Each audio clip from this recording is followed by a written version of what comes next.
مختلف جگہوں پر ان کا تذکرہ اس لیے کیا گیا کہ لوگ اس سے عبرت پکڑیں۔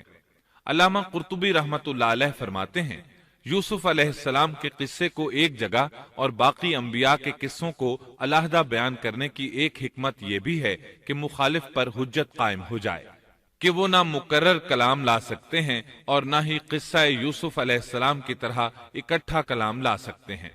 مطلب یہ کہ بلاغت کی ہر قسم میں دشمن پر حجت قائم ہو سکے۔ اللہ تعالیٰ کلام کو مکرر اور غیر مکرر لا کر قرآن کا اعجاز بیان کرنا چاہتے ہیں کہ اللہ چاہیں تو ایک قصے کو ایک ہی جگہ بیان کر دیں، چاہیں تو مختلف جگہوں پر بیان کر دیں۔ کوئی یہ نہ کہہ سکے کہ دیکھو قرآن میں یہ قصہ علیحدہ علیحدہ بیان ہوا ہے، میں اس کو ایک جگہ بیان کر سکتا ہوں، یا اس کے برعکس یہ نہ کہہ سکے کہ قرآن میں تو یہ قصہ ایک ہی جگہ بیان ہوا ہے، میں اس کو الگ الگ کر کے بیان کر سکتا ہوں۔ اب ہم اس قصے کا آغاز کرتے ہیں اور اسی طرح کرتے ہیں جس طرح اس کا آغاز اللہ رب العزت نے کیا ہے۔ شروع اللہ کے نام سے جو بڑا مہربان نہایت رحم والا ہے۔ الف لام را، یہ روشن کتاب کی آیتیں ہیں۔ یقیناً ہم نے اس کتاب کو عربی قرآن بنا کر نازل فرمایا ہے تاکہ تم سمجھ سکو۔ ہم آپ کے سامنے بہترین بیان پیش کرتے ہیں اس قرآن سے جو ہم نے آپ کی جانب وحی کے ذریعے نازل کیا ہے، اور یقیناً آپ اس سے پہلے بے خبروں میں سے تھے۔ قصہ در اصل ایک خبر کے بعد دوسری خبر اور اطلاع در اطلاع کو کہتے ہیں، اس لیے ارشاد باری تعالی ہے، ہم آپ پر بہترین قصے بیان کرتے ہیں۔ اور یقیناً آپ اس سے پہلے بے خبروں میں سے تھے۔ غفلت سے مراد یہاں اللہ کے ذکر سے غفلت نہیں، بلکہ اس کا مطلب یہ ہے کہ نزول قرآن سے پہلے آپ ان قصص سے واقف نہیں تھے۔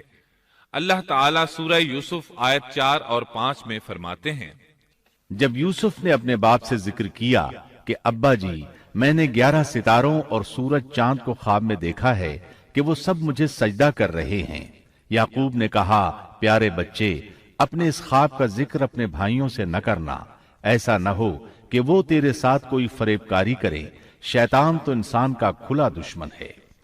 رؤیا سے مراد وہ خواب ہے جس کو انسان نیند کی حالت میں دیکھے، اور رؤیت سے مراد وہ حقیقت ہے جس کو انسان حالت بیداری میں اپنی آنکھوں سے دیکھے۔ تو یوسف علیہ السلام نے خواب میں دیکھا کہ 11 ستارے اور سورج اور چاند انہیں سجدہ کر رہے ہیں۔ یعقوب علیہ السلام خواب کی حقیقت کو جان گئے، اگرچہ آپ خوابوں کی تعبیر نہیں بتاتے تھے، لیکن انہیں علم ہو گیا کہ اس میں یوسف علیہ السلام کی تکریم ہے، اور انہیں یہ بھی علم تھا کہ یوسف علیہ السلام کے بھائی ان سے حسد کرتے ہیں۔ اسی لیے انہوں نے یوسف علیہ السلام سے کہا کہ اپنے بھائیوں کو یہ خواب نہ سنانا۔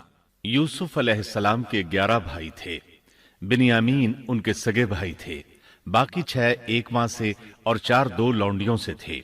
حقیقی بھائی ان سے حسد نہیں کرتا تھا، وہ عمر میں ان سے چھوٹا تھا، باقی سب ان سے حسد کرتے تھے، اور اس حسد کی وجہ یہ تھی کہ یعقوب علیہ السلام ان سے والہانہ محبت کرتے تھے۔ اسی طرح بنیامین سے بھی انہیں بہت لگاؤ تھا، مطلب یہ کہ ان دونوں سے انہیں زیادہ محبت تھی، اور محبت میں کمی بیشی کوئی بری چیز نہیں، البتہ نبی کریم صلی اللہ علیہ وسلم نے فرمایا، ان میں عدل سے ضرور کام لیں۔ غرض یعقوب علیہ السلام کو ان دونوں سے زیادہ محبت تھی، ان کا دل ان کی طرف زیادہ مائل تھا، یہاں تک کہ لمحہ بھر بھی انہیں نظروں سے اوجھل نہیں کرتے تھے۔ یوسف علیہ السلام کے بھائی جب کھیل کے لیے نکلتے تو یعقوب علیہ السلام فرماتے، یوسف کو یہیں چھوڑ دو، گویا ہر وقت ان کا پہرا دیتے تھے۔ اللہ تعالیٰ سورہ یوسف آیت 6 میں فرماتے ہیں، اور اسی طرح تجھے تیرا پروردگار برگزیدہ کرے گا، اور تجھے معاملہ فہمی یعنی خوابوں کی تعبیر بھی سکھائے گا، اور اپنی نعمت تجھے بھرپور عطا فرمائے گا، اور یعقوب کے گھر والوں کو بھی، جیسے کہ اس نے اس سے پہلے تیرے دادا اور پردادا یعنی ابراہیم و اسحاق کو بھی بھرپور اپنی نعمت دی۔ یقیناً تیرا رب بہت بڑے علم والا اور زبردست حکمت والا ہے۔ یعنی آپ کو منتخب کر لیا اور تمام بھائیوں سے آپ کو چن لیا، اور یعقوب علیہ السلام کے سارے بیٹوں سے آپ کا انتخاب کیا، اور اس دور کے لوگوں میں سے آپ کو نبوت دینے کا ارادہ کیا۔ مزید یہ کہ وہ لوگوں کو خوابوں کی تعبیر بھی بتاتے تھے، اور آیت میں جس نعمت کا ذکر ہے اس سے مراد نبوت کی نعمت ہے، اور یہ قصہ اللہ تعالیٰ نے نصیحت کے لیے ذکر کیا ہے۔ اللہ تعالیٰ سورہ یوسف آیت 7 اور 8 میں فرماتے ہیں، یقیناً یوسف اور اس کے بھائیوں میں دریافت کرنے والوں کے لیے بڑی بڑی نشانیاں ہیں، جبکہ انہوں نے کہا کہ یوسف اور اس کا بھائی بنسبت ہمارے باپ کو بہت زیادہ پیارا ہے، حالانکہ ہم طاقتور جماعت ہیں، کوئی شک نہیں کہ ہمارے ابا سری غلطی میں ہیں۔ کہا جاتا ہے کہ یہودیوں نے نبی کریم صلی اللہ علیہ وسلم سے یوسف علیہ السلام کے قصے کے متعلق سوال کیا تو یہ مکمل سورت انہیں قصہ سنانے کے لیے نازل ہوئی، جبکہ بنی اسرائیل کو یہ مکمل قصہ معلوم نہ تھا، اور جو معلوم تھا وہ بھی تحریف شدہ تھا۔ قرآن ان کی اس تحریف کو واضح کرنے کے لیے بھی نازل ہوا، اور جو بھی بنی اسرائیل کا شخص یا کوئی اور اس کے متعلق پوچھے گا اس کے لیے عبرتیں اور نصیحتیں ہیں۔ یوسف کے بھائیوں نے کہا کہ ہمارا باپ یوسف اور اس کے بھائی سے زیادہ محبت کیوں کرتا ہے، جبکہ ہم ایک جماعت ہیں۔ اپنے باپ کے اس عمل پر اعتراض کیا، اور یقیناً یہ ایک بہت برا گمان تھا۔ ضلال کا معنی گمراہی ہوتا ہے، لیکن کبھی خطا پر بھی بولا جاتا ہے، اور انہوں نے باہمی مشورہ کیا اور سوچ بچار کے بعد یوسف علیہ السلام کے قتل کی تجویز طے ہوئی۔ اللہ تعالیٰ آیت 9 میں فرماتے ہیں، یوسف کو تو مار ہی ڈالو یا اسے کسی نامعلوم جگہ پھینک دو کہ تمہارے والد کا رخ صرف تمہاری طرف ہی ہو جائے، اس کے بعد تم نیک ہو جانا۔ مطلب یہ کہ وہ آپس میں کہنے لگے یوسف کو قتل کر دو۔ اس پر بڑے بھائی یہودا نے مداخلت کی اور کہا قتل بہت سنگین جرم ہے، اس پر وہ بولے تب پھر اسے کہیں غائب کر دو تاکہ باپ کی توجہ تمہاری طرف ہو جائے اور یوسف والی رکاوٹ ختم ہو جائے۔ دیکھیے کیسی سوچ ہے، پہلے برائی کریں گے پھر توبہ کریں گے اور نیک بن جائیں گے۔ بھلا کیا ایسا آدمی جو برائی اس نیت سے کرتا ہے بعد میں توبہ کر لے گا، کیا اس کی توبہ قبول ہوگی؟ علماء فرماتے ہیں توبہ کا دروازہ کھلا ہے۔ اللہ تعالیٰ رات کے وقت صدا دیتا ہے کہ دن کو برائی کرنے والے توبہ کر لے، اور دن کو آواز دیتا ہے رات کو برائی کرنے والے توبہ کر لے۔ کوئی توبہ کا دروازہ بند نہیں کر سکتا، یہاں تک کہ انسان جتنی بار بھی گناہ کر کے توبہ کرے اللہ قبول کرتا ہے۔ اس لیے اللہ نے ان کی توبہ قبول کر لی۔ تاہم اس بات سے ڈرنا چاہیے کہ اگر گناہ کرنے کے بعد توبہ کا موقع ہی نہ ملے اور موت آ لے تو کیا ہوگا؟ یہ بات نہایت ہی خوفناک ہے کہ توبہ کا موقع ہی نہ ملے۔ اللہ تعالیٰ آیت نمبر 10 میں فرماتے ہیں، ان میں سے ایک نے کہا یوسف کو قتل تو نہ کرو بلکہ اسے کسی اندھے کنویں کی تہ میں ڈالاؤ کہ اسے کوئی آتا جاتا قافلہ اٹھا لے جائے، اگر تمہیں کرنا ہی ہے تو یوں کرو۔ یہودا نے انہیں قتل سے روکا اور کہا قواسم کے راستے میں اموقی نام کا کنواں ہے، اسے اس میں ڈال دو، کوئی گزرتا ہوا قافلہ اسے اٹھا لے جائے گا، اس سے نجات ہی پانا چاہتے ہو تو یہ کام کرو۔ سب نے اس بات سے اتفاق کیا۔ اب اپنے باپ کے پاس گئے، باپ سے انہوں نے جو کہا آیت 11 اور 12 میں آتا ہے، انہوں نے کہا ابا آخر آپ یوسف کے بارے میں ہم پر اعتبار کیوں نہیں کرتے؟ ہم تو اس کے خیر خواہ ہیں، کل آپ ضرور اسے ہمارے ساتھ بھیج دیجئے کہ خوب کھائے پیے اور کھیلے، اور اس کی حفاظت کے ہم ذمہ دار ہیں۔ یعقوب علیہ السلام نے ان کی بات کے جواب میں جو کچھ کہا آیت نمبر 13 اور 14 میں اس کا ذکر موجود ہے۔ یعقوب نے کہا اسے تمہارا لے جانا مجھے تو سخت صدمہ دے گا، اور مجھے یہ بھی کھٹکا لگا رہے گا کہ تمہاری غفلت میں اسے بھیڑیا کھا جائے۔ انہوں نے جواب دیا کہ ہم جیسی زوراور جماعت کی موجودگی میں بھی اگر اسے بھیڑیا کھا جائے تو ہم بالکل نکمے ہی ہوئے۔ وہاں بھیڑیے کثرت سے تھے، اس لیے یعقوب علیہ السلام ڈرتے تھے۔ بیٹوں کے بار بار اصرار پر یعقوب علیہ السلام یوسف علیہ السلام کو ان کے ساتھ بھیجنے پر رضامند ہو گئے۔ اللہ تعالیٰ آیت 15 میں فرماتے ہیں، پھر جب اسے لے چلے اور سب نے مل کر ٹھان لیا کہ اسے غیر آباد گہرے کنویں کی تہ میں پھینک دیں، ہم نے یوسف کی طرف وحی کی کہ یقیناً وقت آ رہا ہے کہ تو انہیں اس ماجرے کی خبر اس حال میں دے گا کہ وہ جانتے ہی نہ ہوں گے۔ بعض روایات کے مطابق انہوں نے راستے میں یوسف علیہ السلام کو مارا پیٹا، برا بھلا کہا، اور ایسا کرنا ان کے لیے معمولی بات تھی، کیونکہ وہ تو قتل کے درپے تھے۔ آخر کار کنویں کے پاس پہنچے اور مشورے کے مطابق انہیں کنویں میں ڈال دیا۔ یوسف علیہ السلام کنویں میں ایک پتھر پر گرے، یعنی پانی میں نہ گرے۔ آپ اس پتھر پر بیٹھ گئے۔ اللہ تعالیٰ کی طرف سے انہیں تسلی دی گئی کہ آپ پریشان نہ ہوں، بہت جلد آپ کنویں سے نکلیں گے اور انہیں ان کے اس گھناؤنے فعل کے بارے میں بتلائیں گے، اور انہیں اس بات کا گمان بھی نہیں ہوگا کہ ایسا وقت بھی آئے گا۔ یوسف علیہ السلام کو کنویں میں ڈالنے کے بعد انہوں نے گھر جانے کی تیاری کی۔ آیت نمبر 16 میں آتا ہے، اور عشاء کے وقت وہ سب اپنے باپ کے پاس روتے ہوئے پہنچے۔ امام عامش قاضی شرح رحمت اللہ علیہ کی مجلس میں بیٹھے تھے۔ ایک عورت آئی، اس کا ایک آدمی سے جھگڑا تھا، وہ بہت شدت سے رو رہی تھی۔ عامش بولے، آپ دیکھتے نہیں یہ کس بری طرح رو رہی ہے؟ ان کا مطلب یہ تھا کہ یہ سچی ہے۔ قاضی شرح فرمانے لگے، یوسف علیہ السلام کے بھائی رات کو روتے ہوئے اپنے باپ کے پاس آئے تھے، پس فیصلہ رونے پر نہیں انصاف پر ہونا چاہیے۔ اب یوسف علیہ السلام کے بھائیوں نے باپ کو تفصیل سنائی۔ اللہ تعالیٰ اس کا ذکر آیت 17 میں فرماتے ہیں، اور کہنے لگے کہ ابا جی، ہم تو آپس میں دوڑ میں لگ گئے اور یوسف کو ہم نے سامان کے پاس چھوڑا، پس اسے بھیڑیا کھا گیا۔ آپ تو ہماری بات نہیں مانیں گے، گو ہم بالکل سچے ہی ہوں۔ سو انہوں نے یہ بات بتائی، لیکن اس سے جھوٹ صاف ظاہر ہو رہا تھا، جیسا کہ اگلی آیت میں ہے۔ اور یوسف کے کرتے کو جھوٹ موڑ کے خون سے خون آلود بھی کر لائے تھے۔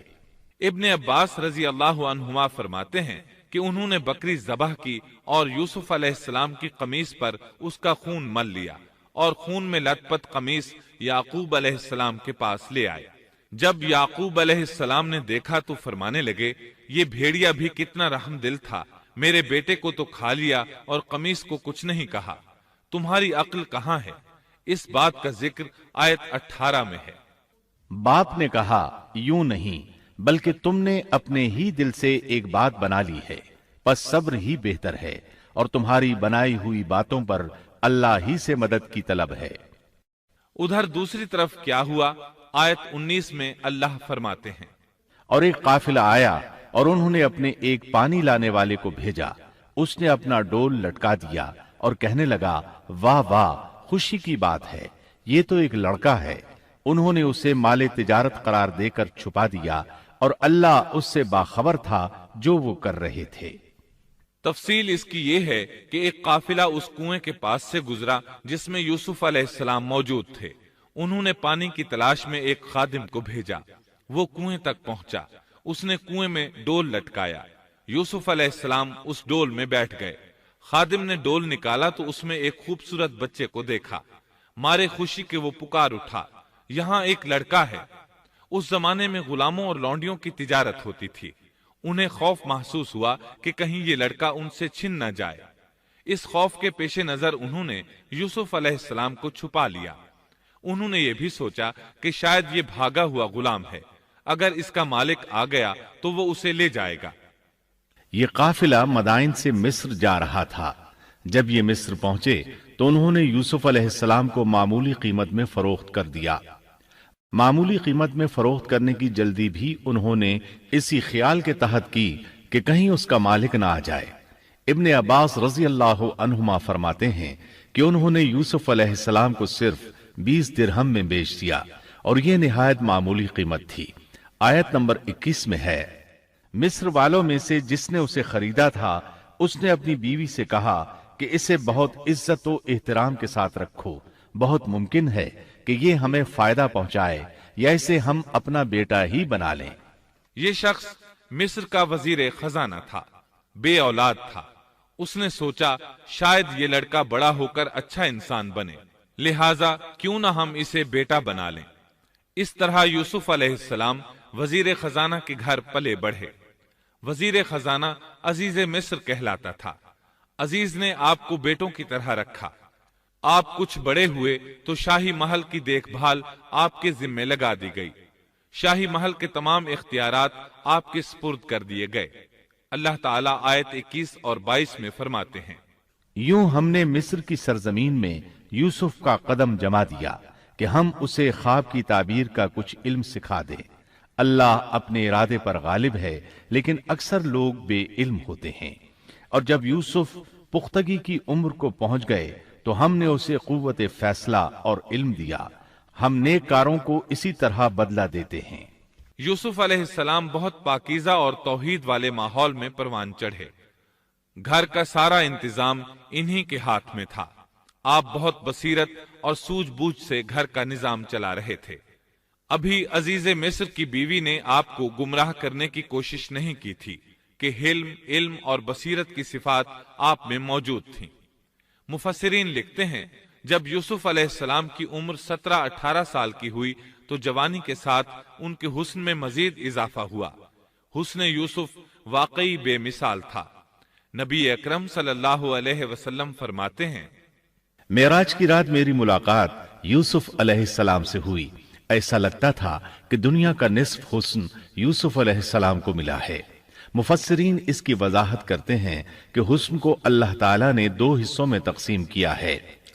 آدھا حسن یوسف علیہ السلام کو دیا اور آدھا باقی ساری مخلوق میں تقسیم کر دیا۔ اللہ اکبر، یہ ہے حسن یوسف۔ اور جب یوسف کے حسن کی کیفیت یہ ہے تو پھر اس کے خالق کے کیا کہنے۔ جب عزیز مصر کی بیوی نے ان کا حسن دیکھا تو بے اختیار ہو گئی۔ اس کے اندر ہیجان پیدا ہوا۔ اس نے یوسف علیہ السلام سے بدکاری کا ارادہ کر لیا۔ ان کے ساتھ لطف و عنایت کا سلسلہ شروع کر دیا اور پھسلانے کے جتنے طریقے ہو سکتے تھے وہ اختیار کیے۔ ناز و نخرے کے ساتھ اس سے پیش آنے لگی۔ اللہ آیت 23 میں فرماتے ہیں، اس عورت نے جس کے گھر میں یوسف تھے یوسف کو بہلانا پھسلانا شروع کیا کہ وہ اپنے نفس کی نگرانی چھوڑ دے اور دروازے بند کر کے کہنے لگی، لو آ جاؤ۔ یوسف نے کہا، اللہ کی پناہ، وہ میرا رب ہے، مجھے اس نے بہت اچھی طرح رکھا ہے، بے انصافی کرنے والوں کا بھلا نہیں ہوتا ہے۔ مطلب یہ کہ آخر نوبت یہاں تک پہنچ گئی کہ ایک دن اس نے سارے دروازے بند کر لیے اور کہنے لگی، آئیے یوسف، میں نے یہ زیب و زینت آپ کے لیے کی ہے۔ یوسف علیہ السلام فرمانے لگے، اللہ کی پناہ، یہ ناممکن ہے، میں ایسا نہیں کر سکتا۔ کیا میں اپنے مالک کی گھر والی سے بدکاری کروں جس نے مجھے اپنے بیٹوں کی طرح ناز و نعمت میں رکھا؟ یہ بہت بڑا ظلم ہے اور ظالم لوگ فلاح نہیں پا سکتے۔ آپ نے فوراً انکار کر دیا، اس لیے کہ آپ صاحب علم تھے، صاحب حلم تھے، بادشاہ کے مقام اور مرتبے کو جاننے کے ساتھ برائی کے نقصانات سے بھی باخبر تھے، خود صاحب فضل تھے اور اہل فضل کے مقام و مرتبے سے بھی واقف تھے۔ قرآن کریم کی آیات آپ کی طہارت اور پاکیزگی بیان کر رہی ہیں۔ آیت 24 میں ہے، اس عورت نے یوسف کا قصد کیا اور یوسف اس کا قصد کرتے اگر وہ اپنے پروردگار کی دلیل نہ دیکھتے۔ یوسف علیہ السلام نے اس کا ارادہ نہیں کیا، یہاں تک کہ اللہ تعالیٰ کی مہربانی سے ان کے دل میں اس گناہ کا خیال تک نہیں آیا۔ اللہ تعالیٰ نے آخر آپ کو علم بھی دیا تھا اور حلم بھی۔ آپ بادشاہ کے مرتبے سے واقف تھے، نیک تھے، جانتے تھے زانی کبھی فلاح نہیں پا سکتا، بلکہ آپ نے تو فوراً کہہ دیا، اللہ کی پناہ، میں ایسا ہرگز نہیں کر سکتا۔ اتنی بڑی آزمائش میں ان کے دل میں خیال آنا ممکن تھا، لیکن یوسف علیہ السلام کے دل میں تو اتنا سا خیال بھی نہیں آیا۔ اس کی وجہ یہ تھی کہ آپ نے اپنے رب کی دلیل دیکھی تھی۔ وہ دلیل کیا تھی، اس بارے میں مفسرین کے مختلف اقوال ہیں۔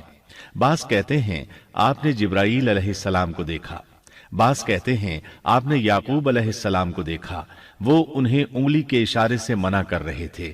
بعض نے لکھا ہے کہ آپ نے دروازے پر یہ لکھا دیکھا تھا، بے شک زنا بڑی بے حیائی اور بہت ہی بری راہ ہے۔ بہرحال یہ مفسرین اور مورخین کے اقوال ہیں، اس بارے میں کوئی صحیح حدیث نہیں ملتی۔ اتنا ہے کہ آپ نے کوئی ایسی چیز دیکھی ضرور تھی جس کی بنا پر آپ کو خیال تک نہ آیا، اور برہان اللہ ہی کی طرف سے تھی، اس نے انہیں سوچنے بھی نہ دیا۔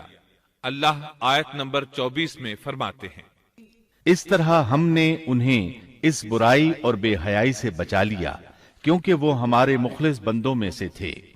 اللہ نے آپ کو صرف زنا سے نہیں برائی سے بھی بچا لیا۔ یہ اس بات کی دلیل ہے کہ آپ نے ارادہ تک نہیں کیا۔ پھر اسی آیت میں اللہ نے آپ کو اپنا برگزیدہ بندہ فرمایا اور یہ ممکن ہی نہیں کہ کوئی انسان اللہ کے برگزیدہ بندوں میں سے بھی ہو اور پھر کفر بھی کرے، ہرگز ممکن نہیں۔ انبیاء ایسی باتوں سے پاک رہتے ہیں۔ عزیز مصر کی بیوی نے اصرار کیا، آپ کو مجبور کیا اور لگی چمٹنے، تو یوسف علیہ السلام وہاں سے بھاگے۔ عزیز کی بیوی آپ کے پیچھے بھاگی۔ اللہ تعالیٰ نے آیت 25 میں اس واقعے کو یوں بیان فرمایا ہے، اور دونوں دروازے کی طرف دوڑے، اور اس عورت نے یوسف کا کرتا پیچھے کی طرف سے کھینچ کر پھاڑ ڈالا، اور دروازے کے پاس ہی عورت کا شوہر دونوں کو مل گیا، تو کہنے لگی، جو شخص تیری بیوی کے ساتھ برا ارادہ کرے، بس اس کی سزا یہی ہے کہ اسے قید کر دیا جائے یا اور کوئی دردناک سزا دی جائے۔ سیدنا یوسف علیہ السلام خود کو بچانے کے لیے دروازے کی طرف دوڑ پڑے تھے۔ یہ پیچھے دوڑی، دروازہ بند تھا۔ ابھی آپ دروازہ کھولنے کی کوشش کر رہے تھے کہ اس نے پیچھے سے آپ کی قمیص پکڑ لی۔ جھٹکا جو لگا تو قمیص پیچھے سے پھٹ گئی۔ اسی دوران دروازہ کھل گیا اور عزیز مصر اندر داخل ہوا۔ اس نے یہ منظر اپنی آنکھوں سے دیکھا کہ اس کی بیوی زیب و زینت کے ساتھ بن سنور کر یوسف علیہ السلام کے بالکل پیچھے کھڑی ہے۔ اسی وقت اس نے خود کو الزام سے بچانے کے لیے کہہ دیا، جو تیری بیوی کے ساتھ برائی کا ارادہ رکھتا ہے اس کا کیا بدلہ ہے؟ پھر خود ہی کہنے لگی، اسے قید خانے میں بند کر دینا چاہیے۔ ایسا اس نے اس لیے کہا کہیں وہ یوسف علیہ السلام کو قتل نہ کر دے۔ ادھر یوسف علیہ السلام نے بھی فوراً اپنا دفاع کیا اور کہا، میں مجرم نہیں، بلکہ یہ ساری کارستانی اس کی اپنی ہے۔ آیت 26 اور 27 میں ہے۔ یوسف نے کہا، یہ عورت ہی مجھے پھسلا رہی تھی، اور عورت کے قبیلے ہی کے ایک شخص نے گواہی دی کہ اگر اس کا کرتا آگے سے پھٹا ہوا ہو تو عورت سچی ہے اور یوسف جھوٹ بولنے والوں میں سے ہے، اور اگر اس کا کرتا پیچھے کی جانب سے پھٹا ہوا ہو تو عورت جھوٹی ہے اور یوسف سچوں میں سے ہے۔ یہ گواہ کون تھا؟ اس بارے میں دو قسم کی روایات ہیں۔ پہلی روایت یہ ہے کہ وہ دودھ پیتا بچہ تھا۔ اس نے کہا کہ اس عورت نے بہکایا ہے اور یہ اللہ کا معجزہ تھا۔ دوسری روایت یہ ہے کہ عزیز مصر کے ساتھ اس کا چچا زاد تھا۔ اس نے کہا، قمیص دیکھو کہاں سے پھٹی ہے، پیچھے سے پھٹی ہے تو یوسف سچے، اور آگے سے پھٹی ہے تو پھر وہ سچی ہے، یوسف جھوٹے ہیں۔ آیت نمبر 28 میں آتا ہے، سو جب خاوند نے دیکھا کہ یوسف کا کرتا پیٹھ کی جانب سے پھٹا ہوا ہے تو صاف کہہ دیا کہ یہ تو عورتوں کی چال بازی ہے، بے شک تمہاری چال بازی بہت بڑی ہے۔ سید قطب کہتے ہیں، عزیز مصر ان لوگوں میں سے تھا جن کے نزدیک شرف کی کوئی قیمت نہیں تھی۔ اگر اس میں غیرت ہوتی تو اس کا خون کھولتا، وہ عورت پر برہم ہوتا، لیکن اس نے غصے کے بغیر کہا۔ آیت 29 میں ہے، یوسف اب اس بات کو جانے دو، اور اے عورت تو اپنے گناہ سے توبہ کر، بے شک تو گناہ گاروں میں سے ہے۔ اس کے علاوہ اس نے کوئی اور بات نہ کی، یہاں تک کہ یوسف علیہ السلام کو گھر ہی میں رہنے دیا، جدا بھی نہ کیا۔ لیکن پھر یہ خبر شہر میں آگ کی طرح پھیل گئی، عورتیں طرح طرح کی باتیں کرنے لگیں، لوگ عزیز مصر کی بیوی کو تانے دینے لگے۔ آیت 30 میں ہے، اور شہر کی عورتوں میں چرچا ہونے لگا کہ عزیز مصر کی بیوی اپنے جوان غلام کو اپنا مطلب نکالنے کے لیے بہلانے پھسلانے میں لگی رہتی ہے، اس کے دل میں یوسف کی محبت بیٹھ گئی ہے، ہمارے خیال میں تو وہ سری گمراہی میں ہے۔ یہ چرچا ہونے لگا کہ عزیز مصر کی بیوی ایک غلام کے ساتھ برائی پر تل گئی۔ اگر کسی آزاد کے ساتھ ایسا کرتی تو معاملہ اور تھا، غلام سے محبت کر بیٹھی، یہ تو اس نے بے وقوفی کی انتہا کر دی۔ اس طرح اسے خوب برا بھلا کہا گیا۔ یہ خبر عزیز مصر کی بیوی تک بھی پہنچ گئی۔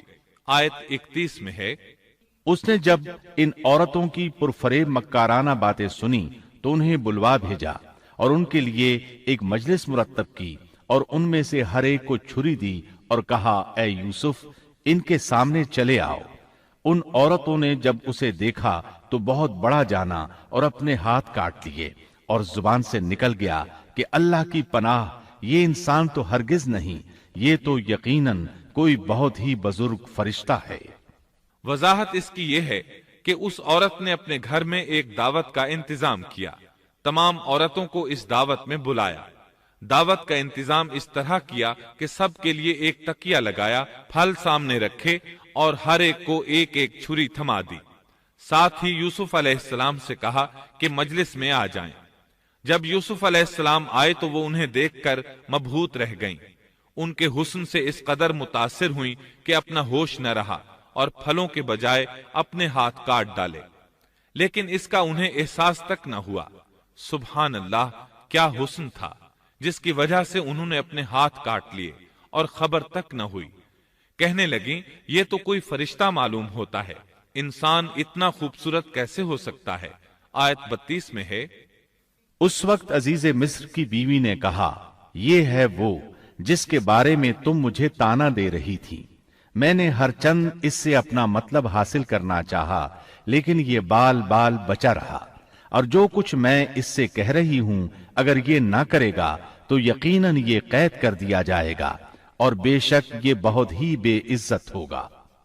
یہ آیت اس بات کی واضح دلیل ہے کہ یوسف علیہ السلام نے برائی کا ارادہ نہیں کیا تھا۔ پھر بات یہیں پر ختم نہیں ہو گئی، بلکہ تمام عورتیں یوسف علیہ السلام پر ٹوٹ پڑیں۔ ان میں سے ہر ایک کی خواہش تھی کہ یوسف علیہ السلام اس سے محبت کریں اور بے حیائی کا ارتکاب کریں۔ اپنی عزت اور شرف کو انہوں نے خاک میں ملا دیا۔ یوسف علیہ السلام کے حسن پر فریفتہ ہو گئیں۔ اس کیفیت کو دیکھ کر یوسف علیہ السلام نے اپنے رب سے دعا کی۔ آیت 33 اور 34 میں آتا ہے، یوسف نے دعا کی کہ اے میرے پروردگار، جس بات کی طرف یہ عورتیں مجھے بلا رہی ہیں اس سے تو مجھے جیل خانہ بہت پسند ہے۔ اگر تو نے ان کا مکر و فریب مجھ سے دور نہ کیا تو میں تو ان کی طرف مائل ہو جاؤں گا اور بالکل نادانوں میں جا ملوں گا۔ اس سے ظاہر ہوا سب عورتیں یوسف علیہ السلام کو اپنی طرف متوجہ کر رہی تھیں۔ انہوں نے ہر طریقہ اختیار کیا، لیکن یوسف علیہ السلام نے کسی ایک کی طرف توجہ نہ دی۔ اللہ نے انہیں بچا لیا اور عورتوں کی چال کو ناکام بنا دیا۔ اس واقعے کی خبر بھی لوگوں میں پھیل گئی۔ عزیز مصر کی بیوی کو پتہ چل گیا کہ یہ خبریں پورے شہر میں پھیل گئی ہیں اور لوگ اسے ہی قصوروار ٹھہرا رہے ہیں۔ تب وہ اپنے خاوند کے پاس گئی، اس سے کہا، اب کیا کیا جائے؟ سب لوگ مجھے ہی الزام دے رہے ہیں، معاملہ بہت پھیل گیا ہے، اس بات کو دبانے کے لیے کچھ کرنا چاہیے۔ عزیز مصر نے کہا، پھر کیا کیا جائے؟ آخر آپس میں مشورہ ہوا، دونوں اس پر متفق ہو گئے۔ ابن عباس رضی اللہ عنہما فرماتے ہیں، انہوں نے یوسف علیہ السلام کو ایک گدھے پر سوار کیا اور ایک ڈھول والا ساتھ کر دیا اور یہ منادی کرائی کہ اس عبرانی غلام نے اپنی مالکہ کے ساتھ برائی کی کوشش کی ہے، لہٰذا اسے اس جرم کی پاداش میں جیل میں ڈالا جاتا ہے۔ گویا انہوں نے اپنے پر سے الزام ختم کرنے کا یہ منصوبہ سوچا۔ اس بارے میں اللہ آیت 35 میں فرماتے ہیں، پھر ان تمام نشانوں کے دیکھ لینے کے بعد بھی انہیں یہی مصلحت معلوم ہوئی کہ یوسف کو کچھ مدت کے لیے قید خانے میں رکھیں۔ انہوں نے یہ اس لیے کہا تاکہ یوسف علیہ السلام پر تہمت لگائی جا سکے۔ اس طرح یوسف علیہ السلام قید خانے میں آ گئے۔ ان کے ساتھ 2 نوجوان اور قید خانے میں بھیجے گئے تھے۔ کچھ دن ساتھ رہنے کے بعد وہ جان گئے کہ یوسف علیہ السلام نیک سیرت انسان ہیں، عبادت گزار نوجوان ہیں۔ ایک رات دونوں نوجوانوں نے خواب دیکھے۔ صبح ہوئی تو دونوں یوسف علیہ السلام کے پاس گئے اور اپنا اپنا خواب سنایا۔ قرآن کریم آیت 36 میں اس کو یوں بیان کرتا ہے، اس کے ساتھ ہی 2 اور جوان بھی جیل خانے میں داخل ہوئے۔ ان میں سے ایک نے کہا کہ میں نے خواب میں اپنے آپ کو شراب نچوڑتے دیکھا ہے، اور دوسرے نے کہا میں نے اپنے آپ کو دیکھا ہے کہ میں اپنے سر پر روٹی اٹھائے ہوئے ہوں جسے پرندے کھا رہے ہیں۔ ہمیں آپ اس کی تعبیر بتائیے، ہمیں تو آپ خوبیوں والے شخص دکھائی دیتے ہیں۔ قید خانے کے قیدی بھی جان چکے تھے کہ یوسف علیہ السلام نیک ہیں۔ آپ نے سوچا یہ دین کی دعوت دینے کا بہترین موقع ہے۔ انہوں نے جو کچھ ان سے کہا وہ آیت نمبر 37 اور 38 میں اس طرح آیا ہے۔ یوسف نے کہا تمہیں جو کھانا دیا جاتا ہے اس کے تمہارے پاس پہنچنے سے پہلے ہی میں تمہیں اس کی تعبیر بتلا دوں گا۔ یہ سب اس علم کی بدولت ہے جو مجھے میرے رب نے سکھایا ہے۔ میں نے ان لوگوں کا مذہب چھوڑ دیا ہے جو اللہ پر ایمان نہیں رکھتے اور آخرت کے بھی منکر ہیں۔ میں اپنے باپ دادوں کے دین کا پابند ہوں، یعنی ابراہیم، اسحاق اور یعقوب کے دین کا۔ ہمیں ہرگز یہ سزاوار نہیں کہ ہم اللہ کے ساتھ کسی کو بھی شریک کریں۔ ہم پر اور تمام اور لوگوں پر اللہ کا یہ خاص فضل ہے، لیکن اکثر لوگ ناشکری کرتے ہیں۔ آپ نے سب سے پہلے اپنا تعارف کرایا، ابراہیم اور یعقوب علیہ السلام کے بارے میں بتایا، اور اس زمانے کے لوگ ابراہیم علیہ السلام کو مانتے تھے۔ ابراہیم علیہ السلام معروف تھے، جانے پہچانے تھے۔ نبی کریم صلی اللہ علیہ وسلم سے پوچھا گیا کہ کریم یعنی عزت دار کون ہے؟ آپ نے فرمایا عزت دار کے بیٹے، عزت دار کے پوتے اور عزت دار کے پڑ پوتے، یعنی یوسف بن یعقوب بن اسحاق بن ابراہیم علیہ السلام۔ مطلب یہ کہ 4 پشتوں تک نبوت کی فضیلت یوسف علیہ السلام کے سوا کسی کے حصے میں نہیں آئی۔ یہ عزت اور بزرگی کی انتہا ہے۔ آپ نے اپنے دین کا تعارف کرانے کے بعد ان سے جو کچھ کہا وہ آیت 39 اور 40 میں آتا ہے۔ اے میرے قید کے ساتھیوں، کیا بھلا کئی جدا جدا پروردگار بہتر ہیں یا ایک اللہ زبردست طاقتور؟ اس کے سوا تم جن کی پوجا باٹ کر رہے ہو وہ سب نام ہی نام ہیں جو تم نے اور تمہارے باپ دادوں نے خود ہی گھڑ لیے ہیں۔ اللہ نے ان کی کوئی دلیل نازل نہیں فرمائی۔ فرما روائی صرف اللہ ہی کی ہے۔ اس کا فرمان ہے کہ تم سب سوائے اس کے کسی اور کی عبادت نہ کرو۔ یہی دین درست ہے، لیکن اکثر لوگ نہیں جانتے۔ پھر یوسف علیہ السلام نے انہیں خواب کی تعبیر بتائی۔ اس کا ذکر سورہ یوسف آیت 41 میں ہے۔ اے میرے قید خانے کے رفیقو، تم دونوں میں سے ایک تو اپنے بادشاہ کو شراب پلانے پر مقرر ہو جائے گا، لیکن دوسرا سولی دیا جائے گا اور پرندے اس کا سر نوچ نوچ کھائیں گے۔ تم دونوں جس کے بارے میں تحقیق کر رہے تھے اس کام کا فیصلہ کر دیا گیا۔ تعبیر سن کر وہ قیدی کہنے لگے، ہم نے اس طرح خواب نہیں دیکھا۔ جس کے قتل کی تعبیر بتائی گئی تھی وہ تو خاص طور پر کہنے لگا، میں نے یہ خواب نہیں دیکھا۔ اس پر یوسف علیہ السلام نے فرمایا، یہ اللہ کا فیصلہ ہے، تبدیل نہیں ہو سکتا۔ پھر آپ نے دوسرے قیدی سے فرمایا، اور جس کی نسبت یوسف کا گمان تھا کہ ان دونوں میں سے یہ چھوٹ جائے گا، اس سے کہا کہ اپنے بادشاہ سے میرا ذکر بھی کر دینا۔ پھر اسے شیطان نے اپنے بادشاہ سے ذکر کرنا بھلا دیا اور یوسف نے کئی سال قید خانے ہی میں کاٹے۔ پھر اسی طرح ہوا، ایک کو پھانسی پر چڑھا دیا گیا، دوسرا بادشاہ کو شراب پلانے پر مقرر ہوا، لیکن وہ یوسف علیہ السلام کا ذکر کرنا بھول گیا۔ اللہ تعالیٰ آیت 42 میں فرماتے ہیں، شیطان نے اسے بھلا دیا۔ اس آیت کی تفسیر بعض مفسرین نے یہ کی ہے کہ شیطان نے یوسف علیہ السلام کو اپنے رب یعنی اللہ تعالیٰ کی یاد سے غافل کر دیا، اور انہوں نے ایک بندے سے چاہا کہ وہ اپنے رب یعنی شاہ مصر سے ان کا تذکرہ کر کے ان کی رہائی کی کوشش کرے۔ اس لیے اللہ تعالیٰ نے ان کو یہ سزا دی کہ وہ کئی سال تک جیل میں پڑے رہے۔ یہ تفسیر بالکل غلط ہے۔ درست یہ ہے کہ فَأَنْسَاهُ کی ضمیر اس شخص کی طرف لوٹتی ہے جس کے متعلق یوسف علیہ السلام کا گمان تھا کہ وہ رہائی پانے والا ہے، اور اس آیت کے معنی یہ ہیں کہ شیطان نے اس شخص کو اپنے آقا سے یوسف علیہ السلام کا ذکر کرنا بھلا دیا، جیسا کہ علامہ ابن کثیر اور دیگر مفسرین نے اسی طرح کہا ہے۔ انس رضی اللہ عنہ سے مروی یہ روایت کہ اللہ تعالیٰ نے یوسف علیہ السلام کی طرف وحی کی کہ اے یوسف، تجھے تیرے بھائیوں سے کس نے نجات دی؟ فرمایا، اے اللہ، آپ نے۔ اللہ نے پھر پوچھا، یوسف، تجھے کنویں سے کس نے نکالا؟ انہوں نے جواب دیا، اللہ، آپ نے۔ اللہ تعالیٰ نے پھر پوچھا، یوسف، تجھے عورتوں سے کس نے بچایا؟ کہا، اللہ، آپ نے۔ اب اللہ نے فرمایا، پھر اب اللہ کے سوا کسی اور سے نجات کیوں طلب کرتے ہو؟ یہ روایت عقل اور نقل دونوں کے خلاف ہے، کیونکہ تکالیف و مصائب سے خلاصی کے لیے دنیاوی اسباب اختیار کرنا جائز ہے، جیسا کہ سورۃ المائدہ میں اللہ تعالیٰ فرماتے ہیں کہ نیکی اور تقوی کے کاموں میں ایک دوسرے کا تعاون کرو، اور یوسف علیہ السلام کا رہائی پانے والے شخص سے اپنی رہائی کے متعلق بادشاہ سے بات کرنے کو کہنا اس آیت کے عین مطابق ہے، اور ایسا کرنا توکل علی اللہ کے خلاف نہیں۔ لہذا مذکورہ بیان کردہ روایت جس طرح سند کے اعتبار سے کمزور ہے، اسی طرح مفہوم کے اعتبار سے بھی قرآن کے خلاف ہے۔ یوسف علیہ السلام قید خانے میں پڑے ہیں، کسی کو ان کی خبر تک نہیں۔ یہ ان کی ایک اور آزمائش تھی، کسی کو خبر ہو تو نکالے۔ آخر کچھ مدت بعد بادشاہ نے خواب دیکھا۔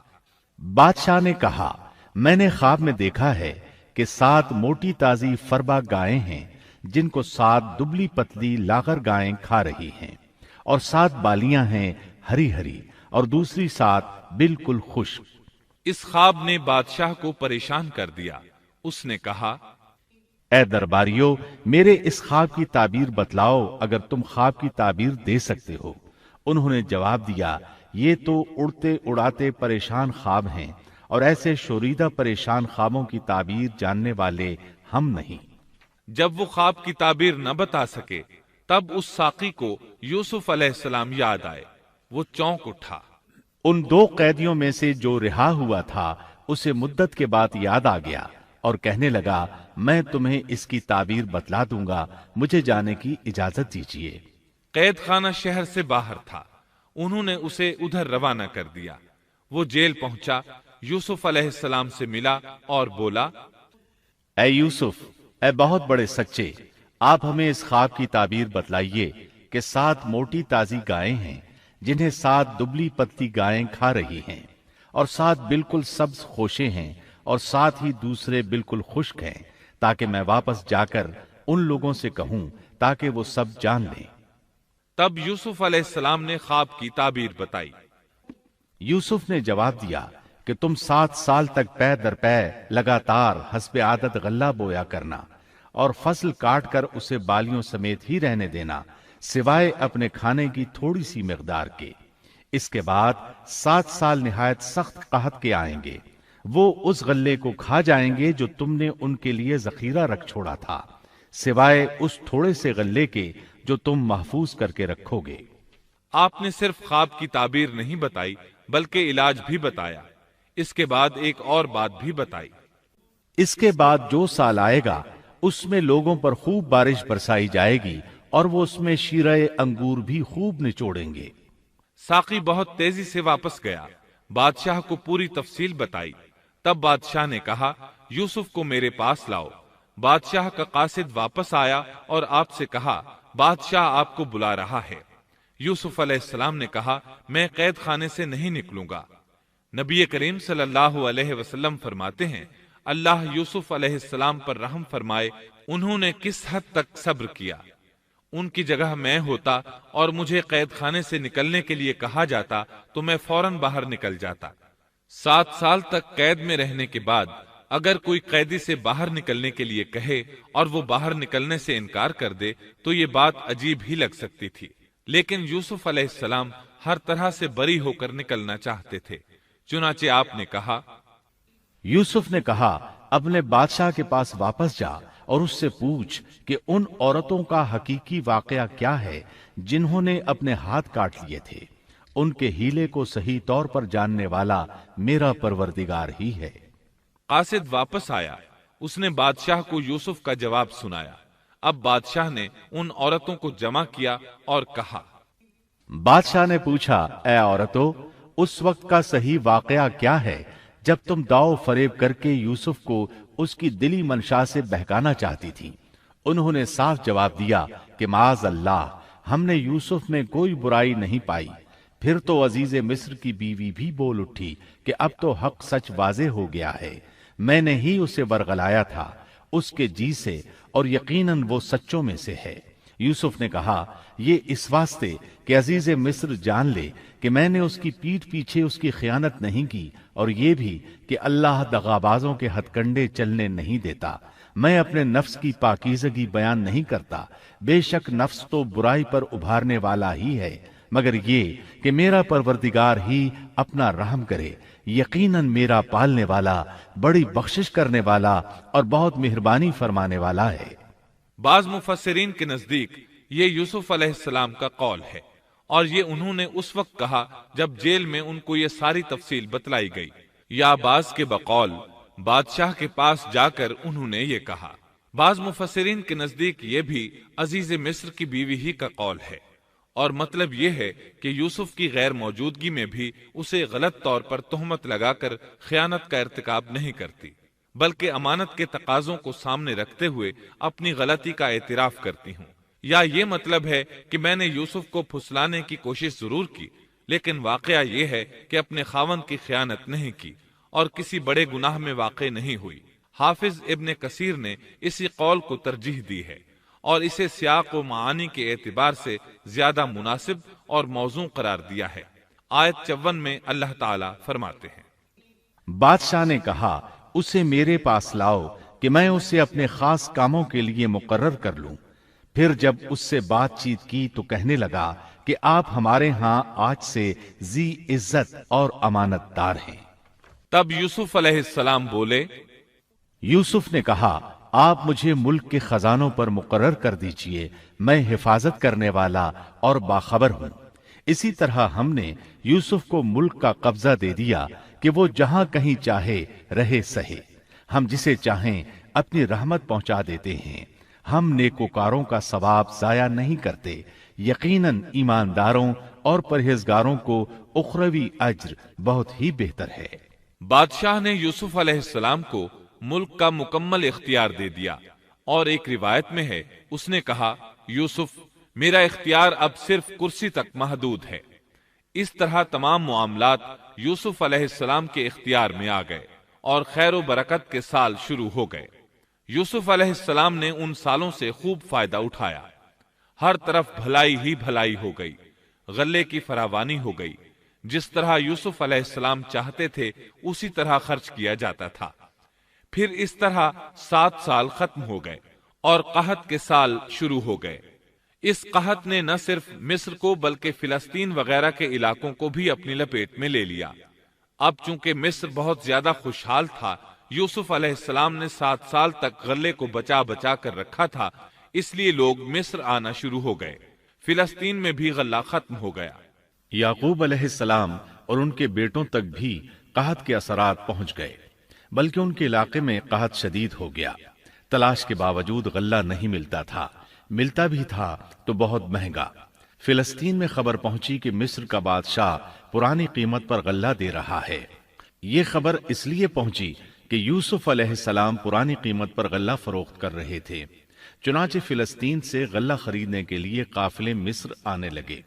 یوسف علیہ السلام پرانی قیمت پر غلہ ضرور دیتے، لیکن ایک آدمی کو صرف اتنا دیتے جتنا ایک اونٹ اٹھا سکتا، اس سے زیادہ نہ دیتے، تاکہ تاجر لوگ مال سٹاک کر کے مہنگا نہ بیچیں۔ اس لیے جو غلہ خریدتا تھا اس کے لیے ضروری تھا کہ اپنے گھر والوں کو ساتھ لائے۔ یوسف علیہ السلام ہر ایک سے پوچھتے، تمہارے گھر کے کتنے افراد ہیں، انہیں ساتھ لے کر آؤ۔ اور اس طرح یوسف علیہ السلام کے بھائیوں نے بھی مصر جانے کا ارادہ کر لیا۔ قرآن مجید میں اس کا تذکرہ یوں آیا ہے، یوسف کے بھائی آئے اور یوسف کے پاس گئے تو اس نے انہیں پہچان لیا اور انہوں نے اسے نہ پہچانا۔ یوسف علیہ السلام نے گندم دینے سے پہلے پوچھا، تم کون ہو، کہاں سے آئے ہو، تم جاسوس لگتے ہو۔ وہ قسمیں کھانے لگے۔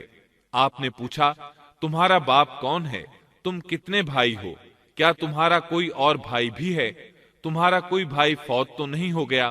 اس طرح آپ نے ان سے مکمل تفصیل پوچھی، انہوں نے اپنے بارے میں بتا دیا۔ اور جب اس نے ان کے لیے سامان تیار کر دیا تو کہا کہ تم میرے پاس اپنے اس بھائی کو بھی لانا جو تمہارے باپ کی طرف سے ہے۔ کیا تم نے نہیں دیکھا کہ میں پورا ناپ کر دیتا ہوں اور میں ہوں بھی بہترین مہمانی کرنے والوں میں؟ آپ نے ان سے یہ بھی کہا، پس اگر تم اسے میرے پاس لے کر نہ آئے تو میری طرف سے تمہیں کوئی ناپ بھی نہ ملے گا، بلکہ تم میرے قریب بھی نہ پھٹکنا۔ انہوں نے کہا، اچھا، ہم اس کے والد سے تذکرہ کریں گے اور پوری کوشش کریں گے۔ پھر یوسف علیہ السلام نے اپنے غلاموں سے کہا اور اپنے خدمتگاروں سے کہا کہ ان کی پونجی انہی کی بوریوں میں رکھ دو کہ جب لوٹ کر اپنے اہل و عیال میں جائیں اور پونجیوں کو پہچان لیں تو بہت ممکن ہے کہ یہ پھر لوٹ آئیں۔ دراصل یوسف علیہ السلام چاہتے تھے کسی طرح وہ دوبارہ آئیں۔ انہیں یہ خدشہ محسوس ہوا کہ ممکن ہے دوبارہ آنے کے لیے ان کے پاس رقم نہ ہو اور یہ غلہ خریدنے نہ آئیں، اس لیے ان کی قیمت ان کے سامان میں رکھ دی تاکہ وہ دوبارہ آئیں۔ جب یہ گھر پہنچے تو سامان کھولنے سے پہلے باپ سے کہا، ہم سے تو غلے کا پیمانہ روک لیا گیا، اب آپ ہمارے ساتھ ہمارے بھائی کو بھیجیے کہ ہم پیمانہ بھر کر لائیں، ہم اس کی نگہبانی کے ذمہ دار ہیں۔ یعنی انہوں نے کہا کہ آئندہ ہمیں غلہ اسی صورت میں ملے گا جب ہم اپنے چھوٹے بھائی بنیامین کو ساتھ لے جائیں گے۔ اس پر یعقوب علیہ السلام نے فرمایا، یعقوب نے کہا کہ مجھے تو اس کی بابت تمہارا بس ویسا ہی اعتبار ہے جیسا اس سے پہلے اس کے بھائی کے بارے میں تھا، بس اللہ ہی بہترین حافظ ہے اور وہ سب مہربانوں سے بڑا مہربان ہے۔ مطلب یہ کہ یعقوب علیہ السلام نے ان کی بات ماننے سے انکار کر دیا۔ اس کے بعد جب انہوں نے اپنا سامان کھولا تو کیا دیکھا؟ جب انہوں نے اپنا سامان کھولا تو انہوں نے اپنا سرمایہ موجود پایا جو ان کی جانب لوٹا دیا گیا تھا۔ کہنے لگے، اے ہمارے باپ، ہمیں اور کیا چاہیے؟ دیکھیے تو یہ ہمارا سرمایہ بھی ہمیں واپس لوٹا دیا گیا ہے۔ ہم اپنے خاندان کو غلہ لا دیں گے اور اپنے بھائی کی نگرانی رکھیں گے اور ایک اونٹ کا پیمانہ زیادہ لائیں گے، یہ ناپ تو بہت آسان ہے۔ جب یعقوب علیہ السلام نے یہ معاملہ دیکھا اور ان کا اصرار بڑھا تو سوچ میں پڑ گئے کہ معاملہ کچھ اور معلوم ہوتا ہے، پس انہیں اللہ تعالی کی طرف سے الہام ہوا کہ ساتھ بھیج دیجیے۔ یعقوب نے کہا، میں تو اسے ہرگز تمہارے ساتھ نہ بھیجوں گا جب تک کہ تم اللہ کو بیچ میں رکھ کر مجھے قول و قرار نہ دو کہ تم اسے میرے پاس پہنچاؤ گے، سوائے اس ایک صورت کے کہ تم سب گرفتار کر لیے جاؤ۔ جب انہوں نے پکا قول و قرار دیا تو انہوں نے کہا، ہم جو کچھ کہتے ہیں اللہ اس پر نگہبان ہے۔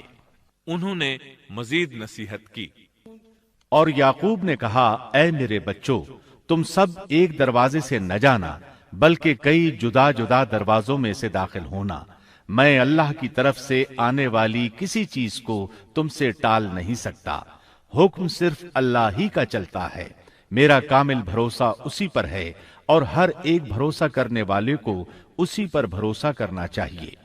مطلب یہ تھا کہ تم 11 نوجوان ہو، تمہیں دیکھ کر کوئی حسد نہ کر بیٹھے، تمہیں نظر نہ لگ جائے، اور نظر کا لگ جانا برحق ہے، اور یہ بسا اوقات انسان کو قبر میں پہنچا دیتی ہے۔ اب یہ روانہ ہوئے۔ جب وہ انہی راستوں سے جن کا حکم ان کے والد نے انہیں دیا تھا گئے، کچھ نہ تھا کہ اللہ نے جو بات مقرر کر دی ہے وہ اس سے انہیں ذرا بھی بچا لے، مگر یعقوب کے دل میں ایک خیال پیدا ہوا جسے اس نے پورا کر لیا۔ بلا شبہ وہ ہمارے سکھلائے ہوئے علم کا عالم تھا، لیکن اکثر لوگ نہیں جانتے۔ مطلب یہ کہ انسان کی کوشش کے باوجود تقدیر اپنا کام دکھا جاتی ہے۔ عطا رحمت اللہ علیہ فرماتے ہیں کہ یعقوب علیہ السلام کے بارے میں یہ جو فرمایا کہ اس کے پاس ہمارا دیا ہوا علم تھا، اس کا مطلب یہ ہے کہ یعقوب علیہ السلام جو بھی بات کرتے تھے اس میں اللہ کا ذکر ہوتا اور غور و فکر کے بعد بات کرتے، پہلے اللہ کا نام لیتے، اور یہی ان کا علم تھا۔ یوسف علیہ السلام کے بھائی گئے اور دربار میں حاضر ہوئے۔ آپ نے معمول کے مطابق ان کی رہائش کا انتظام کیا، ہر دو کو ایک کمرہ دیا، اس طرح بنیامین اکیلے بچ گئے۔ یوسف علیہ السلام نے فرمایا، چلو اسے ادھر میرے پاس چھوڑ جاؤ۔ جب وہ چلے گئے تو یوسف علیہ السلام نے انہیں گلے سے لگا لیا۔ یہ سب جب یوسف کے پاس پہنچ گئے تو اس نے اپنے بھائی کو اپنے پاس جگہ دی اور کہا کہ میں تیرا بھائی یوسف ہوں، بس یہ جو کچھ کرتے رہے اس کا کچھ رنج نہ کر۔ مطلب یہ کہ وہ بنیامین کو بھی ستاتے رہے۔ اس کے بعد یوسف علیہ السلام نے کیا کیا، اس کا ذکر سورہ یوسف آیت 70 تا 77 میں سنیے۔ پھر جب انہیں ان کا سامان اسباب ٹھیک ٹھاک کر کے دیا تو اپنے بھائی کے سامان میں پانی پینے کا پیالہ رکھ دیا۔ پھر ایک آواز دینے والے نے پکار کر کہا کہ اے قافلے والو، تم لوگ تو چور ہو۔ انہوں نے ان کی طرف منہ پھیر کر کہا کہ تمہاری کیا چیز کھوئی گئی ہے؟ جواب دیا کہ شاہی پیالہ گم ہے، جو اسے لے آئے اسے ایک اونٹ کے بوجھ کا غلہ ملے گا، اس وعدے کا میں ضامن ہوں۔ انہوں نے کہا، اللہ کی قسم، تم کو خوب علم ہے کہ ہم ملک میں فساد پھیلانے کے لیے نہیں آئے اور نہ ہم چور ہیں۔ انہوں نے کہا، اچھا چور کی کیا سزا ہے اگر تم جھوٹے ہو؟ جواب دیا کہ اس کی سزا یہی ہے کہ جس کے اسباب میں سے پایا جائے وہی اس کا بدلہ ہے، ہم تو ایسے ظالموں کو یہی سزا دیا کرتے ہیں۔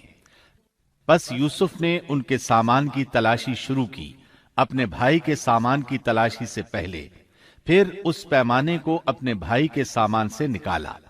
ہم نے یوسف کے لیے اسی طرح یہ تدبیر کی۔ اس بادشاہ کے قانون کی روح سے یہ اپنے بھائی کو نہیں روک سکتا تھا مگر یہ کہ اللہ کو منظور ہو۔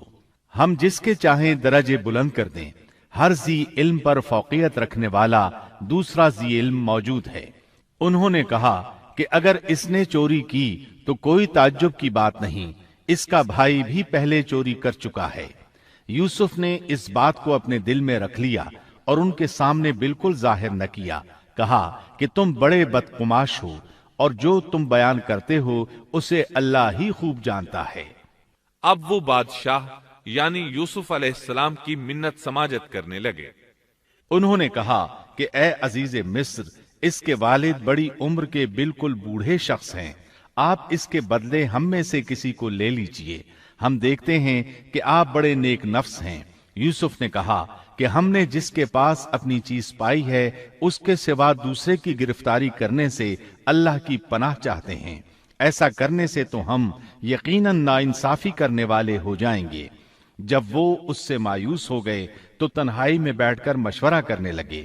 ان میں جو سب سے بڑا تھا اس نے کہا، تمہیں معلوم نہیں کہ تمہارے والد نے تم سے اللہ کی قسم لے کر پختہ قول قرار لیا ہے، اور اس سے پہلے یوسف کے بارے میں تم کوتاہی کر چکے ہو۔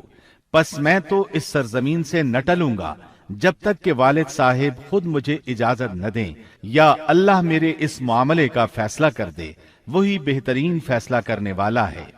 تم سب والد صاحب کی خدمت میں واپس جاؤ اور کہو کہ ابا جی، آپ کے صاحبزادے نے چوری کی اور ہم نے وہی گواہی دی تھی جو ہم جانتے تھے، ہم کچھ غیب کی حفاظت کرنے والے نہ تھے۔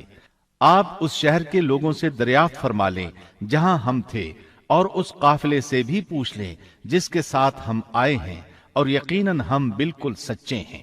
یعقوب نے کہا، یہ تو نہیں بلکہ تم نے اپنی طرف سے بات بنا لی، پس اب صبر ہی بہتر ہے، قریب ہے کہ اللہ ان سب کو میرے پاس ہی پہنچا دے، وہی علم و حکمت والا ہے۔ پھر یعقوب علیہ السلام رونے لگے اور کہنے لگے، پھر ان سے منہ پھیر لیا اور کہا، ہائے یوسف۔ ان کی آنکھیں بوجہ رنج و غم کے سفید ہو چکی تھیں اور وہ غم کو دبائے ہوئے تھے۔ بیٹوں نے کہا، واللہ آپ ہمیشہ یوسف کی یاد ہی میں لگے رہیں گے، یہاں تک کہ گھل جائیں یا ختم ہی ہو جائیں۔ اس پر یعقوب علیہ السلام نے کہا، انہوں نے کہا کہ میں تو اپنی پریشانیوں اور رنج کی فریاد اللہ ہی سے کر رہا ہوں، مجھے اللہ کی طرف سے وہ باتیں معلوم ہیں جو تم نہیں جانتے۔ میرے پیارے بچوں، تم جاؤ اور یوسف کی اور اس کے بھائی کی پوری طرح تلاش کرو، اور اللہ کی رحمت سے نا امید نہ ہو، یقیناً رب کی رحمت سے نا امید وہی ہوتے ہیں جو کافر ہوتے ہیں۔ اب ان کے پاس غلہ خریدنے کے لیے سامان تجارت بہت کم تھا۔ وہ تھوڑا سا سامان لے کر پھر یوسف علیہ السلام کے پاس گئے۔ پھر جب یہ لوگ یوسف کے پاس پہنچے تو کہنے لگے کہ اے عزیز، ہم کو اور ہمارے خاندان کو دکھ پہنچا ہے، ہم حقیر پونجی لائے ہیں، پس آپ ہمیں پورے غلے کا ناب دیجئے اور ہم پر خیرات کیجئے، اللہ خیرات کرنے والوں کو بدلہ دیتا ہے۔ اب برادران یوسف ان کے سامنے رسوائی کے درجے تک پہنچ گئے، چنانچہ یوسف علیہ السلام نے انہیں زیادہ پریشان کرنا مناسب نہ سمجھا اور اپنا مکمل تعارف کروا دیا۔ یوسف نے کہا، جانتے بھی ہو کہ تم نے یوسف اور اس کے بھائی کے ساتھ اپنی نادانی کی حالت میں کیا کیا؟ انہوں نے کہا، واقعی تو ہی یوسف ہے۔ جواب دیا کہ ہاں، میں یوسف ہوں اور یہ میرا بھائی ہے۔ اللہ نے ہم پر فضل و کرم کیا۔ بات یہ ہے کہ جو بھی پرہیزگاری اور صبر کرے تو اللہ کسی نیکوکار کا اجر ضائع نہیں کرتا۔ انہوں نے کہا، اللہ کی قسم، اللہ نے تجھے ہم پر برتری دی ہے، اور یہ بھی بالکل سچ ہے کہ ہم خطا کار تھے۔ جواب دیا، آج تم پر کوئی ملامت نہیں ہے، اللہ تمہیں بخشے۔ وہ سب مہربانوں سے بڑا مہربان ہے۔ میرا یہ کرتا تم لے جاؤ اور اسے میرے والد کے منہ پر ڈال دو کہ وہ دیکھنے لگیں، اور اپنے خاندان کو میرے پاس لے آؤ۔ وہ قمیص لے کر یعقوب علیہ السلام کی طرف چل دیے۔ جو ہی مصر سے چلے، یعقوب علیہ السلام نے خوشبو محسوس کر لی۔ جب یہ قافلہ جدا ہوا تو ان کے والد نے کہا کہ مجھے تو یوسف کی خوشبو آ رہی ہے۔ وہ کہنے لگے کہ واللہ آپ اپنے اسی پرانے خط میں مبتلا ہیں۔ جب خوشخبری دینے والے نے پہنچ کر ان کے منہ پر وہ کرتا ڈالا، اسی وقت وہ پھر سے بینا ہو گئے۔ کہا کیا میں تم سے نہ کہا کرتا تھا کہ میں اللہ کی طرف سے وہ باتیں جانتا ہوں جو تم نہیں جانتے؟ انہوں نے کہا ابا جی، آپ ہمارے لیے گناہوں کی بخشش طلب کیجئے، بے شک ہم قصوروار ہیں۔ کہا اچھا، میں جلد ہی تمہارے لیے اپنے پروردگار سے بخشش مانگوں گا، وہ بہت بڑا بخشنے والا اور نہایت مہربانی کرنے والا ہے۔ پھر سارا خاندان یوسف علیہ السلام کے پاس آیا۔ جب یہ سارا گھرانہ یوسف کے پاس پہنچ گیا تو یوسف نے اپنے ماں باپ کو اپنے پاس جگہ دی اور کہا اللہ کو منظور ہے تو آپ سب امن و امان کے ساتھ مصر میں آؤ، اور اپنے تخت پر اپنے ماں باپ کو اونچا بٹھایا اور سب اس کے سامنے سجدے میں گر گئے۔ تب کہا کہ ابا جی، یہ میرے پہلے کے خواب کی تعبیر ہے، میرے رب نے اسے سچا کر دکھایا۔ اس نے میرے ساتھ بڑا احسان کیا جبکہ مجھے جیل خانے سے نکالا اور آپ لوگوں کو صحرا سے لے آیا۔ اس اختلاف کے بعد جو شیطان نے مجھ میں اور میرے بھائیوں میں ڈال دیا تھا، میرا رب جو چاہے اس کے لیے بہترین تدبیر کرنے والا ہے، اور وہ بہت علم و حکمت والا ہے۔ اے میرے پروردگار، تو نے مجھے کچھ حکومت عطا فرمائی اور مجھے خواب کی تعبیر سکھلائی۔ اے آسمانوں اور زمین کے پیدا کرنے والے، تو ہی دنیا و آخرت میں میرا ولی اور کارساز ہے۔ تو مجھے اسلام کی حالت میں فوت کر اور نیکوں میں ملا دے۔